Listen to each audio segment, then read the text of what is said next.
మరియు యెహోవా మోషేకు ఈలాగు సెలవిచ్చెను, నీవు ఇశ్రాయేలీయులతో ఇట్లనుము, మీరు చాటింపవలసిన యెహోవా నియామక కాలములు ఇవే. ఈ కాలముల యందు మీరు పరిశుద్ధ సంఘములుగా కూడవలెను. నా నియామక కాలములు ఇవి: 6 దినములు పనిచేయవలెను. వారము వారము 7వ దినము విశ్రాంతి దినము. అది పరిశుద్ధ సంఘపు దినము. అందులో మీరు ఏ పని అయినను చేయకూడదు. మీ సమస్త నివాసముల యందు అది యెహోవా నియమించిన విశ్రాంతి దినము. ఇవి యెహోవా నియామక కాలములు. నియమించిన కాలములను బట్టి మీరు చాటింపవలసిన పరిశుద్ధ సంఘపు దినములు ఇవి: మొదటి నెల 14వ దినమున సాయంకాలమందు యెహోవా పస్కా పండుగ జరుగును. ఆ నెల 15వ దినమున యెహోవాకు పొంగని రొట్టెల పండుగ జరుగును. 7 దినములు మీరు పొంగని వాటినే తినవలెను. మొదటి దినమున మీరు పరిశుద్ధ సంఘముగా కూడవలెను. అందులో మీరు జీవనోపాధి అయిన ఏ పనియూ చేయకూడదు. 7 దినములు మీరు యెహోవాకు హోమార్పణము చేయవలెను. 7వ దినమున పరిశుద్ధ సంఘముగా కూడవలెను. అందులో మీరు జీవనోపాధి అయిన ఏ పనియూ చేయకూడదని వారితో చెప్పుము. మరియు యెహోవా మోషేకు ఇలాగ సెలవిచ్చెను, నీవు ఇశ్రాయేలీయులతో ఇట్లనుము, నేను మీకిచ్చుచున్న దేశమునకు మీరు వచ్చి దాని పంటను కోయినప్పుడు మీ మొదటి పంటలో ఒక పనను యాజకుని యొద్దకు తేవలెను. యెహోవా మిమ్మును అంగీకరించినట్లు అతడు యెహోవా సన్నిధిని ఆ పనను అల్లాడింపవలెను. విశ్రాంతి దినమునకు మరుదినమున యాజకుడు దానిని అల్లాడింపవలెను. మీరు ఆ పనను అర్పించు దినమున నిర్దోషమైన ఏడాది పొట్టేలును యెహోవాకు దహన బలిగా అర్పింపవలెను. దాని నైవేద్యము నూనెతో కలిసిన 2 10వ వంతుల గోదుమ పిండి. అది యెహోవాకు ఇంపైన సువాసన గల హోమము. దాని పానార్పణము 30 ద్రాక్షారసము. మీరు మీ దేవునికి అర్పణము తెచ్చు వరకు ఆ దినమెల్లా మీరు రొట్టె ఏమీ, పేలాలేమి, పచ్చని వెన్నులేమి తినకూడదు.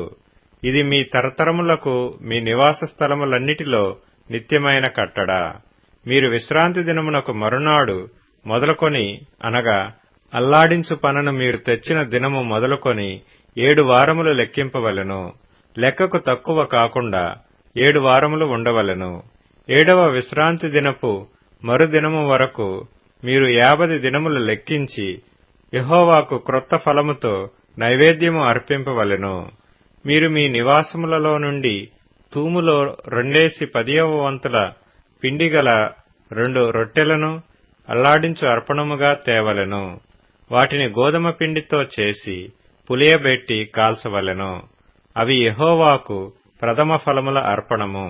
మరియు మీరు ఆ రొట్టెలతో నిర్దోషమైన 7 ఏడాది మగ గొర్రెపిల్లలను, 1 కోడె దూడను, 2 పెద్ద పొట్టేళ్లను అర్పింపవలెను. అవి వారి నైవేద్యములతోనూ వారి పానార్పణములతోనూ దహనబలి అయి యెహోవాకు ఇంపైన సువాసన గల హోమమగును. అప్పుడు మీరు మేకలలో 1 పోతును పాప పరిహారార్థ బలిగా అర్పించి 2 ఏడాది గొర్రెపిల్లలను సమాధాన బలిగా అర్పింపవలెను. యాజకుడు ప్రథమ ఫలముల రొట్టెలతో వాటిని, ఆ 2 పొట్టేళ్లను యెహోవా సన్నిధిని అల్లాడింపవలెను. అవి యెహోవాకు ప్రతిష్ఠింపబడినవై యాజకుని వగును. ఆనాడే మీరు పరిశుద్ధ సంఘముగా కూడవలెనని చాటింపవలెను. అందులో మీరు జీవనోపాధి అయిన ఏ పనియూ చేయకూడదు. ఇది మీ సమస్త నివాసములలో మీ తరతరములకు నిత్యమైన కట్టడ.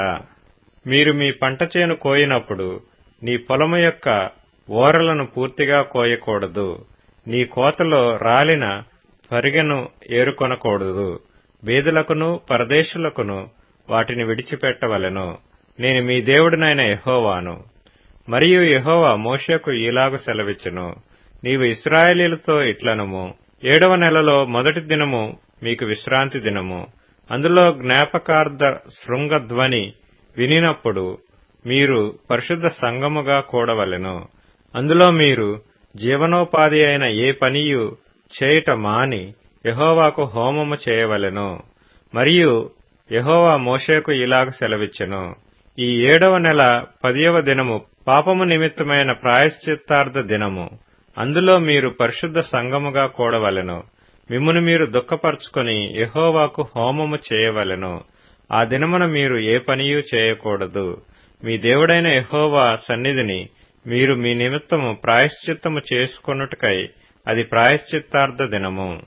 ఆ దినమున తన్ను తాను దుఃఖపరచుకొనని ప్రతివాడు తన ప్రజలలో నుండి కొట్టివేయబడును. ఆ దినమున ఏ పనినైనను చేయి ప్రతివానిని వాని ప్రజలలో నుండకుండా నాశనము చేసెదను.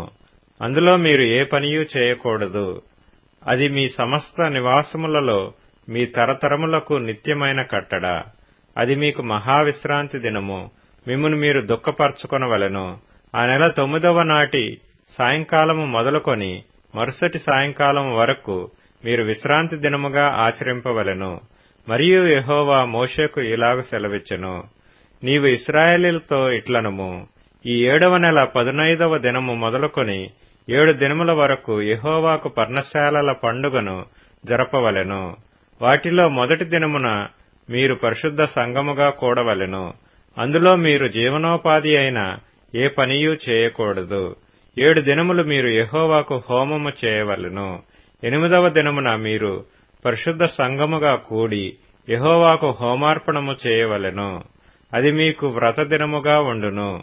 అందులో మీరు జీవనోపాధి అయిన ఏ పనియూ చేయకూడదు. యెహోవా నియమించిన విశ్రాంతి దినములు గాకయు, మీరు దానములనిచ్చు దినములు గాకయు, మీ మ్రొక్కుబడి దినములు గాకయు, మీరు యెహోవాకు స్వేచ్ఛార్పణములనిచ్చు దినములు కాకయు, యెహోవాకు హోమద్రవ్యమునేమి, దహనబలి ద్రవ్యమునేమి, నైవేద్యమునేమి, బలినేమి, పానీయార్పణములనేమి అర్పించుటకై పరిశుద్ధ సంఘపు దినములుగా మీరు చాటింపవలసిన యెహోవా నియామక కాలములు ఇవి. ఏ అర్పణ దినమున ఆ అర్పణమును తీసుకొని రావలెను. అయితే 7వ నెల 15వ దినమున మీరు భూమి పంటను కూర్చుకొనగా 7 దినములు యెహోవాకు పండుగ ఆచరింపవలెను. మొదటి దినము విశ్రాంతి దినము, 8వ దినము విశ్రాంతి దినము. మొదటి దినమున మీరు దబ్బ పండ్లను, ఈత మట్టలను, గొంజి చెట్ల కొమ్మలను, కాలువల యొద్ద నుండి నిరవంజి చెట్లను పట్టుకొని 7 దినములు మీ దేవుడైన యెహోవా సన్నిధిని ఉత్సహించుచుండవలెను. అట్లు మీరు ఏటేటా 7 దినములు యెహోవాకు పండగగా ఆచరింపవలెను. ఇది మీ తరతరములలో నిత్యమైన కట్టడ. 7వ నెలలో దానిని ఆచరింపవలెను. నేను ఐగుప్తు దేశములో నుండి ఇశ్రాయేలీయులను రప్పించినప్పుడు వారిని పర్ణశాలలో నివసింపచేసితినని మీ జనులు ఎరుగునట్లు 7 దినములు మీరు పర్ణశాలలలో నివసింపవలెను. ఇశ్రాయేలీయులలో పుట్టిన వారందరూ పర్ణశాలలలో నివసింపవలెను. నేను మీ దేవుడనైన యెహోవాను. అట్లు మోషే ఇశ్రాయేలీయులకు యెహోవా నియామక కాలములను తెలియచెప్పెను.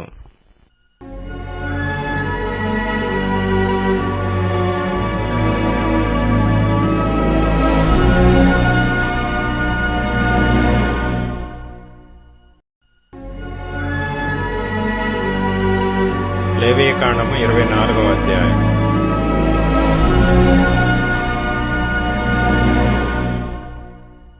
మరియు యెహోవా మోషేకు ఇలాగ సెలవిచ్చెను, దీపము నిత్యము వెలుగుచుండునట్లు ప్రదీపము కొరకు దంచి తీసిన అచ్చమైన ఒలీవ నూనెను తేవలెనని ఇశ్రాయేలీయులకు ఆజ్ఞాపించుము. ప్రత్యక్షపు గుడారములో శాసనముల అడ్డతెరకు వెలుపల అహరోను సాయంకాలము మొదలుకొని ఉదయము వరకు అది వెలుగునట్లుగా యెహోవా సన్నిధిని దాని చక్కపరచవలెను. ఇది మీ తరతరములకు నిత్యమైన కట్టడ. అతడు నిర్మలమైన దీపవృక్షము మీద ప్రదీపములను యెహోవా సన్నిధిని నిత్యము చక్కపరచవలెను.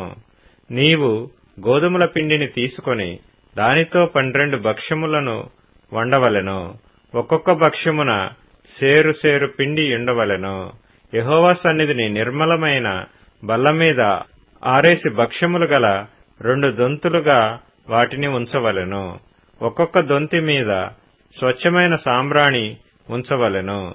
అది యెహోవా ఎదుట మీ ఆహారమునకు జ్ఞాపకార్థమైన హోమముగా ఉండును. యాజకుడు ప్రతి విశ్రాంతి దినమున నిత్య నిబంధనను బట్టి ఇశ్రాయేలీయుల యొద్ద దాని తీసుకొని నిత్యము యెహోవా సన్నిధిని చక్కపరచవలెను. అది అహరోనునకును అతని సంతతి వారికి ఉండవలెను. వారు పరిశుద్ధ స్థలములో దాని తినవలెను.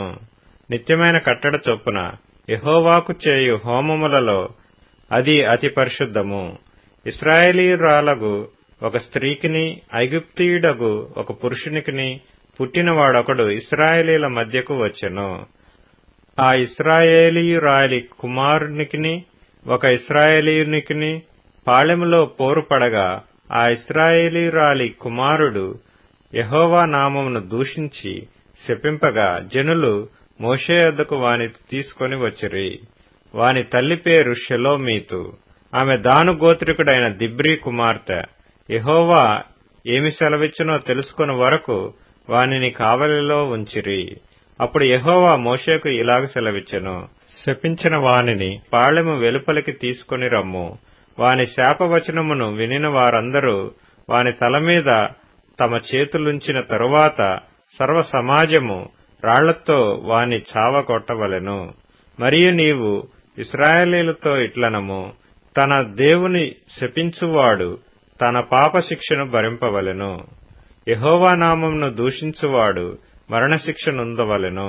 సర్వ సమాజము రాళ్లతో అట్టి వానిని చావగొట్టవలెను. పరదేశీయే గాని స్వదేశీయే గాని యెహోవా నామమును దూషించిన ఎడల వానికి మరణశిక్ష విధింపవలెను. ఎవడైనను ఒకనిని ప్రాణహత్య చేసిన ఎడల వానికి మరణశిక్ష విధింపవలెను. జంతు ప్రాణహత్య చేసిన వాడు ప్రాణమునకు ప్రాణమిచ్చి దాని నష్టము పెట్టుకొనవలెను. ఒకడు తన పొరుగువానికి కళంకము కలుగచేసిన ఎడల వాడు చేసినట్లు వానికి చేయవలెను.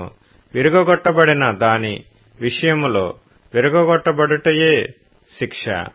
కంటికి కన్ను పంటికి పళ్ళు చెల్లవలెను. వాడు ఒకనికి కళంకము కలుగచేసినందున వానికి కళంకము కలుగచేయవలెను. జంతువును చావగొట్టినవాడు దాని నష్టమునిచ్చుకొనవలెను. నరహత్య చేసిన వానికి మరణశిక్ష విధింపవలెను. మీరు పక్షపాతము లేక తీర్పు తీర్చవలెను. మీలోనున్న పరదేశికి మీరు చేసినట్టు మీ స్వదేశికిని చేయవలెను. నేను మీ దేవుడనైన యెహోవానని వారితో చెప్పుము అనెను. కాబట్టి మోషే ఇశ్రాయేలీయులతో ఇలాగ చెప్పెను, శపించిన వానిని పాళెము వెలుపలికి తీసుకుని పోయి రాళ్లతో వాని చావగొట్టవలెను. యెహోవా మోషేకు ఆజ్ఞాపించినట్టు ఇశ్రాయేలీయులు చేసిరి.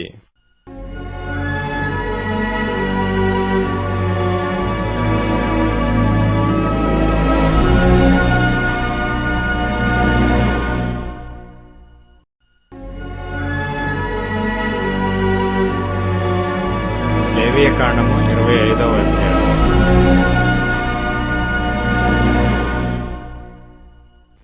మరియు యెహోవా సీనాయి కొండ మీద మోషేకు ఇలాగ సెలవిచ్చెను, నీవు ఇశ్రాయేలీయులతో ఇట్లనము, నేను మీకిచ్చుచున్న దేశములోనికి మీరు వచ్చిన తరువాత ఆ భూమి కూడా యెహోవా పేరట విశ్రాంతి కాలమును ఆచరింపవలెను.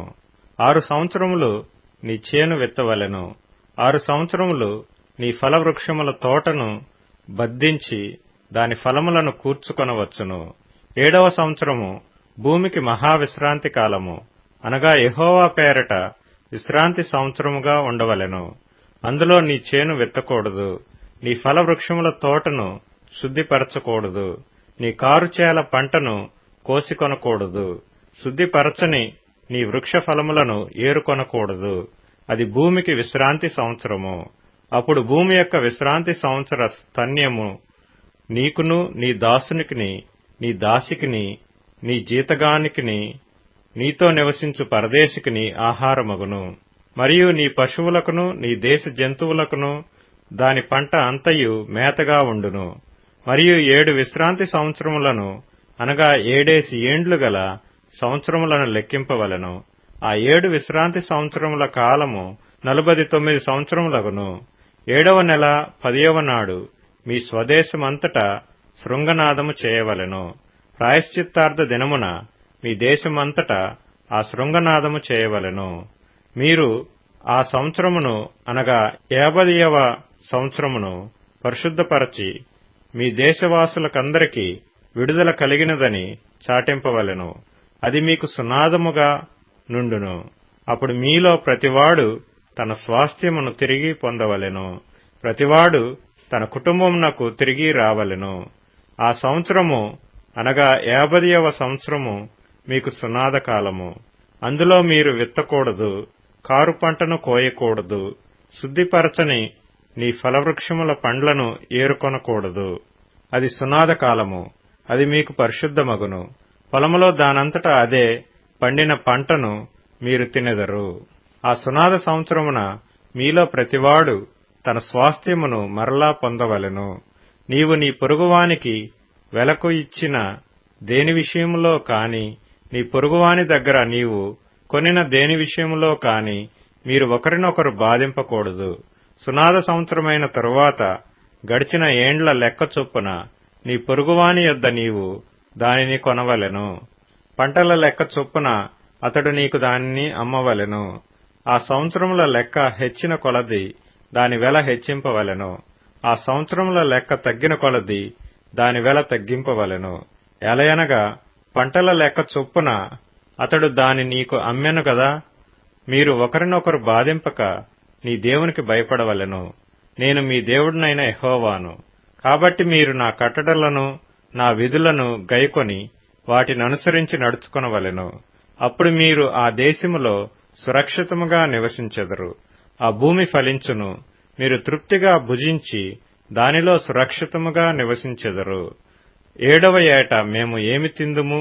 ఇదిగో మేము చల్లను పంట కూర్చను వల్లగాదే అనుకొందురేమో. అయితే నేను 6వ ఏట నా దీవెన మీకు కలుగునట్లు ఆజ్ఞాపించెదను. అది 3 ఏండ్ల పంటను మీకు కలుగచేయును. మీరు 8వ సంవత్సరమున విత్తనములు విత్తి 9వ సంవత్సరము వరకు పాత పంట తినెదరు. దాని పంటను కూర్చు వరకు పాత దానిని తినెదరు. భూమిని శాశ్వత విక్రయము చేయకూడదు. ఆ భూమి నాదే. మీరు నా యొద్ద కాపురమున్న పరదేశులు. మీ స్వాస్థ్యమైన ప్రతి పొలము మరలా విడిపింపబడినట్లుగా దాని అమ్ముకొనవలెను. నీ సహోదరుడు బీదవాడై తన స్వాస్థ్యములో కొంత అమ్మిన తరువాత అతనికి సమీప బంధువుడు విడిపింపవచ్చిన ఎడల తన సహోదరుడు అమ్మిన దానిని అతడు విడిపించును. అయితే ఒకడు సమీప బంధువుడు లేకయే దాని విడిపించుకొనుటకు కావలసిన సొమ్ము సంపాదించిన ఎడల దానిని అమ్మినది మొదలుకొని గడిచిన సంవత్సరములు లెక్కించి ఎవరికి దానిని అమ్మెనో వారికి ఆ శేషము మరలా ఇచ్చి తన స్వాస్థ్యమును పొందును. అతనికి దాని రాబట్టుకొనుటకై కావలసిన సొమ్ము దొరకని ఎడల అతడు అమ్మిన సొత్తు సునాద సంవత్సరము వరకు కొనిన వాని వశములో ఉండవలెను. సునాద సంవత్సరమున అది తొలగిపోవును. అప్పుడతడు తన స్వాస్థ్యమును మరలా నొందును. ఒకడు ప్రాకారము గల ఊరిలోని నివాస గృహమును అమ్మిన ఎడల దాని అమ్మిన దినము మొదలుకొని నిండు సంవత్సరములోగా దాని విడిపింపవచ్చును. ఆ సంవత్సర దినములోనే దాని విడిపించుకొనవచ్చును. అయితే ఆ సంవత్సర దినములు నిండక మునుపు దాని విడిపింపని ఎడల ప్రాకారము గల ఊరిలోనున్న ఆ ఇల్లు కొనిన వారికి వాని తరతరములకు అది స్థిరముగా నుండును. అది సునాద కాలమున తొలగిపోదు. చుట్టూను ప్రాకారములు లేని గ్రామములలోని ఇండ్లను వెలిపొలములుగా ఎంచవలెను. అవి విడుదల కావచ్చును. అవి సునాద కాలములో తొలగిపోవును. అయితే లేవీయుల పట్టణములు అనగా వారి స్వాధీన పట్టణములలోని ఇండ్లను విడిపించుటకు అధికారము లేవీయులకు శాశ్వతముగా ఉండును. లేవీయుల పట్టణముల ఇండ్లు ఇశ్రాయేలీల మధ్యనున్న వారి స్వాస్థ్యము గనుక ఒకడు లేవీయుల యొద్ద ఇల్లు సంపాదించిన ఎడల పిత్రార్జిత పట్టణములో అమ్మబడిన ఆ ఇల్లు సునాద సంవత్సరమున తొలగిపోవును. వారు తమ పట్టణముల ప్రాంత భూములను అమ్ముకొనకూడదు. అవి వారికి శాశ్వత స్వాస్థ్యము. పరవాసి అయినను అతిథి అయినను నీ సహోదరుడొకడు బీదవాడై నిరాధారుడై నీ యొద్దకు వచ్చిన ఎడల నీవు వానికి సహాయము చేయవలెను. అతడు నీ వలన బ్రతుకవలెను. నీ దేవునికి భయపడి వాని యొద్ద వడ్డీనైనను తీసుకొనకూడదు. నీ సహోదరుడు నీ వలన బ్రతుకవలెను. నీ రోకలు వానికి వడ్డీకియ్యకూడదు. నీ ఆహారమును వానికి లాభమునకియ్యకూడదు. నేను మీకు కనాను దేశమునిచ్చి మీకు దేవుడగునట్లు ఐగుప్తు దేశములో నుండి మిమ్మును రప్పించిన మీ దేవుడనైన యెహోవాను. నీ యొద్ద నివసించు నీ సహోదరుడు బీదవాడై నీకు అమ్మబడిన ఎడల వాని చేత బానిస సేవ చేయించుకొనకూడదు. వాడు జీతగాని వలెను ప్రవాసి వలెను నీ యొద్ద నివసించు సునాద సంవత్సరం వరకు నీ యొద్ద దాసుడుగా ఉండవలెను. అప్పుడతడు తన పితరుల స్వాస్థ్యమును మరలా అనుభవించున్నట్లు తన పిల్లలతో కూడా నీ యొద్ద నుండి బయలుదేరి తన వంశస్థుల యొద్దకు తిరిగి వెళ్లవలెను. ఏలయనగా వారు నాకే దాసులై ఉన్నారు. నేను ఐగుప్తులో నుండి వారిని రప్పించితిని. దాసులను అమ్మినట్లు వారిని అమ్మకూడదు. నీ దేవునికి భయపడి అట్టి వానిని కఠినముగా చూడకుము. మీ చుట్టుపట్లనున్న జనములలో నుండి దాసీలను దాసులను కొనవచ్చును.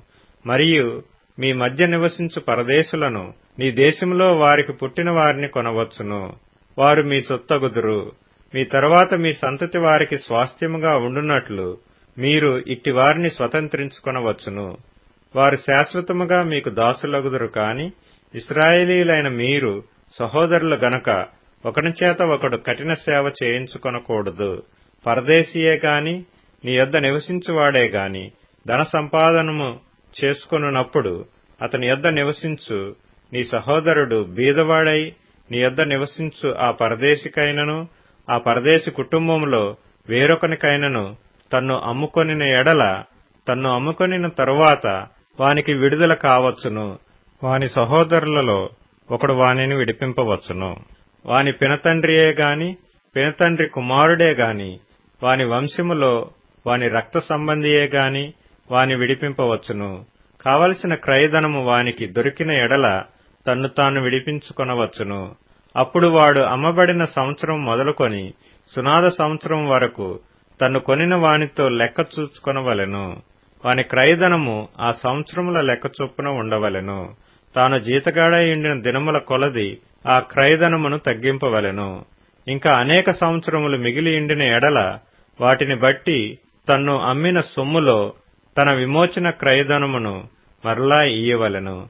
సునాద సంవత్సరమునకు కొన్ని సంవత్సరములే తక్కువైన ఎడల అతనితో లెక్క చూచుకొని సంవత్సరముల లెక్క చొప్పున తన విమోచన క్రయధనమును అతనికి చెల్లింపవలెను. ఏటేటికి జీతగాని వలె వాడతని యొద్ద ఉండవలెను. అతడు మీ కన్నుల ఎదుట వాని చేత కఠినముగా సేవ చేయించకూడదు. అతడు ఈ రీతిగా విడిపింపబడని ఎడల సునాద సంవత్సరమున వాడు తన పిల్లలతో కూడా విడుదల నొందును. ఏలయనగా ఇశ్రాయేలీలు నాకే దాసులు. నేను ఐగుప్తు దేశములో నుండి రప్పించిన నా దాసులే. నేను మీ దేవుడనైన యెహోవాను.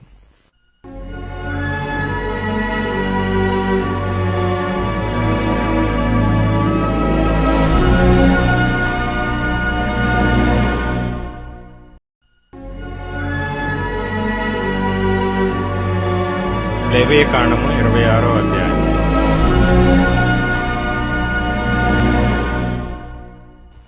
మీరు విగ్రహములను చేసుకొనకూడదు.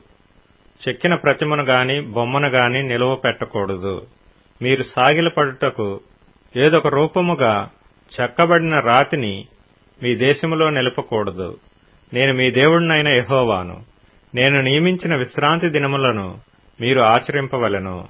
నా పరిశుద్ధ మందిరమును సన్మానింపవలెను. నేను యెహోవాను. మీరు నా కట్టడలను బట్టి నడుచుకొని నా ఆజ్ఞలను ఆచరించి వాటిని అనుసరించి ప్రవర్తించిన ఎడల మీ వర్షకాలములలో మీకు వర్షమిచ్చెదను. మీ భూమి పంటలనిచ్చును. మీ పొలముల చెట్లు ఫలించును.